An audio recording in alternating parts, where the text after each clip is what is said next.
Bob by Wendy Mass and Rebecca Steed.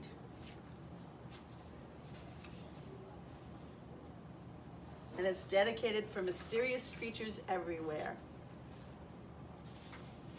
Chapter 1, Ivy's talking. I feel bad I can't remember anything about Gran Nichols' house. On the table in her kitchen, Gran has lined up 3 things I do not remember. 1, a stuffed green elephant in overalls. 2, a nut bag full of black chess pieces. And 3, a clunky old tape recorder. You loved those things when you were here before, Gran Nichols tells me. But I don't remember any of it. Not the horses, Gran Nichols says, pointing out the window to the dusty yard. Maybe there were horses there once. Not the pigs, Gran Nichols says, pointing out the back door. If I squint, I can make out some pigs behind a fence, but I don't remember them. Not this, she says, holding up a green stuffed elephant. When you were here before, you wouldn't let go of it. You carried it everywhere. You wouldn't let anyone get near it. But it's like I've never laid eyes on that green elephant in my life. It could have been anyone's green stuffed elephant, and I would not have minded. Mom looked nervous. She wants me to remember, but it's her fault I don't. She brought me here for a month when I was 5 and didn't bring me back again until now, when I'm practically 11, 10 and a half, almost. Of course, I do remember Gran herself, because we talk on the phone every week and we write each other postcards. Gran tells me the news of Australia, and I tell her the news of Massachusetts. She came to visit us once for 2 weeks, but I don't remember one thing about her house. Actually, maybe I do remember one thing. I think I remember a wrong chicken. I remember chickens, and one chicken that was different. One chicken that was not like the other chickens is what I remember. But standing here in the kitchen with everyone looking at me, I don't know how to ask Gran about that. I pick up the elephant. It's soft and floppy. I still don't remember it. Gran Nichols sighs. She doesn't say what I know she wants to say, which is that we should have come back sooner. On the other hand, Australia is very far away from Massachusetts. If you want to get from our house to Gran Nichols' house, this is what you have to do. Number 1, drive from Massachusetts to New York City for 4 hours. Number 2, park the car and wait for a bus to the airport. Number 3, take a plane for 7 hours to California. And before we get off that plane. Number 5, take another plane for 19 hours to Melbourne, Australia. Number 6, get off that plane. Number 7, wait in 3 different lines while official people look at your bags and your papers. Number 8, wait in the rental car line. Number 9, drive the car for 2 more hours in Australia. Number 10, get to Gran's house. Now Mom's going to leave me here again while she goes to visit all of her friends from growing up. The baby is too young to stay with Gran Nichols, so she's going with Mom. I wonder what it's like here at night. I look at the chess pieces. Does Gran have the white ones? I open my mouth to ask, but instead I hear myself say, are there chickens? Yes! She gets excited and Mom looks happy. Gran grabs my hand and runs me out to the yard where some chickens are pecking in the dirt. I look them all over, but they all look regular. Are these the same chickens? I ask Gran Nichols. She says they are different chickens, but the idea of chickens is right. I don't know exactly how to ask the next question. Did you used to have one that was weird? Weird, she asks. Maybe there wasn't a weird one. Or maybe they don't say weird in Australia. Never mind, I say. I realize I'm squeezing something in the hand that Gran is not holding. I open it and see the black chess piece, a pawn. Then coming back into the house with Gran, I see Gran's back stairs. They have carpet on them, and suddenly I know that I have bumped down those stairs. Did I ever bump down those stairs? I ask Gran, pointing. Yes, she says. You loved bumping down those stairs. You had a name for it. A name for the stairs? No, for bumping down them. You called it something. I think she's right. I think I did call it something, but neither of us can remember what it was. Now that I've remembered the chickens and the stairs, Mom looks happier. Maybe like Gran won't think we stayed away too long after all. The baby starts doing some pre-crying in her baby seat. Dad and I invented the word pre-crying, which means that the crying comes right after the really loud crying, right before the really loud crying. Mom isn't fussing with her because she wants me to know that this trip is about me having special time with Gran Nichols and not just for Gran to finally see the baby in real life. I heard Mom talking to Dad about it the day we left home.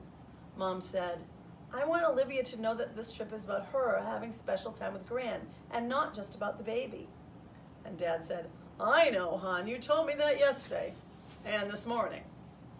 Dad didn't come to Australia with us. He's at home building a new room for the baby. He says it'll be ready when we get back. Then I sort of remember another thing. It's something about the second floor, but I'm not sure exactly what about the second floor it is. I'm still squeezing the black pawn. It feels good in my hand. Is there something about the second floor, I ask? Yes, says Gran. The second floor is where your room is and your 4-poster bed. But what I remember about the second floor is not about a big bed with a canopy. I still don't know what it is, but that's not it. It's... May I be excused, I asked, turning toward the stairs. I'll come with you, Mom says. Your room used to be my room when I was a little girl, remember?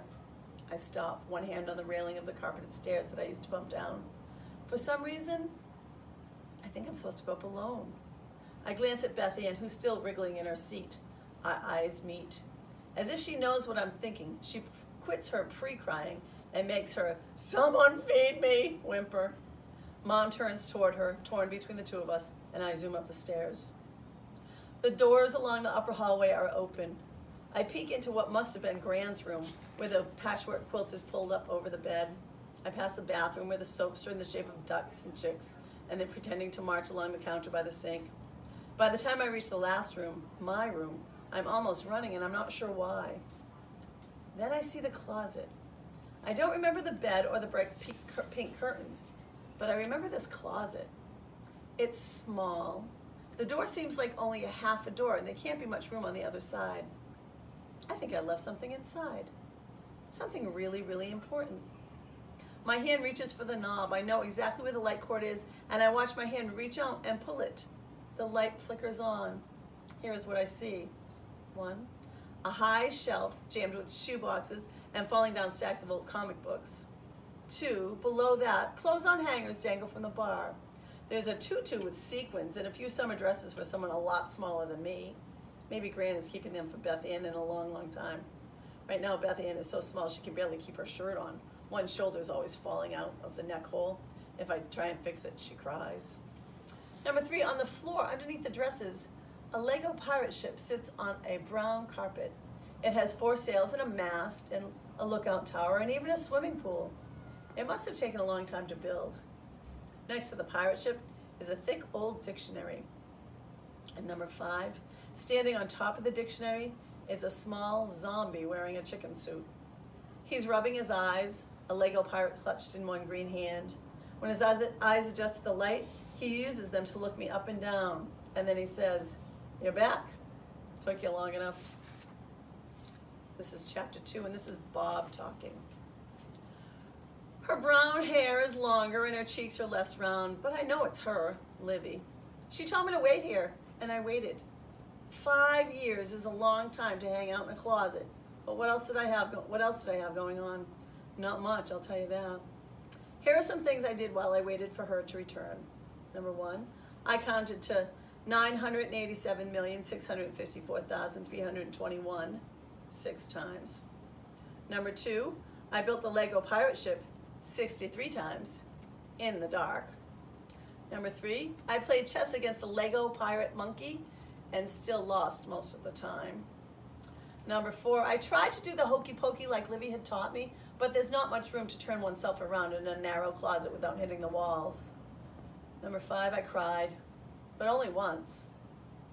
Number 6, okay, twice, each day, but only for the first year. Number 7, I meditated a few times after hearing Gran play the self-help tape on the benefits of calming the mind. This was actually not bad, even though my legs were cramped from sitting cross-legged. Number 8, I took lots of naps, some lasting a few weeks at a time. Number 9, I thought of all the reasons that might explain why Livy didn't come back for me.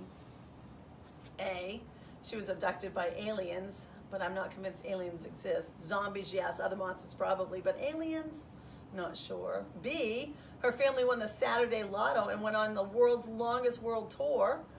If so, she could have stopped here to pick me up. I'm small enough to fit in an overhead bin, and I do enjoy a nice salty peanut snack. C, she discovered an ancient mummy in Egypt and got busy giving interviews. But I think I would have heard Gran Nichols talk about that on the phone. Gran is a loud talker, and I have excellent hearing. D, she got scared, but Livy's the bravest person I've ever met. E, she just didn't like me anymore. This is the one that led to the crying. But now she stands before me, and she looks so sorry and surprised that it's hard to be mad at her. I still am, but less. You are all grown up, I say, letting the hand holding the Lego pirate swing behind my back. She flips her hair over one shoulder. I'm almost 11. You're a lot taller and your face is not as mushy. She reaches out a hand toward me, but then lets it fall back. I'm so sorry. You told me to wait for you in the closet. You said you'd be right back. She tilts her head at me, just like she used to before when she was trying to puzzle something out. Did I really say I'd be right back? I consider this. Well, you did say you'd see me soon. 5 years isn't soon. It isn't even soon-ish. Livy looks at her feet. I can't remember anything, honestly. I do not reply. What can I say? All I did for 5 years was remember, and all she did was forget. I narrow my eyes at her. This is not easy because I don't actually have eyelids. I focus on looking skeptical and nonplussed. I know words like skeptical and nonplussed and a whole lot more because for 26 minutes each afternoon, a shaft of sunlight shines through the door frame of the closet and I read the dictionary. If I'd known about the light, I would have gotten further than the T's. She takes in my firm stance and my disapproving expression and my toes tapping on the carpet. I am laying a guilt trip on pretty heavy. And she rolls her eyes and puts her hands on her hips. I was 5. We hold each other's gaze until I sigh. She's right, of course. How can I blame her? She was this tiny slip of a girl, barely old enough to write her own name and tie her own shoes. I was 10 at the time. For the record, I am still 10. I've always been 10 as far as I know. Still, Livy was the kind of 5-year-old who could get things done. Wasn't it Livy who found me and saved me?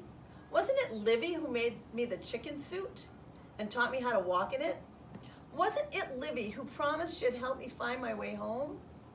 5 years is a long time to wait. But if she could do it all when she was little, she must be able to do so much more now. Maybe this time she will find my answers. Maybe this time she will get me home. That's the end of chapter 2.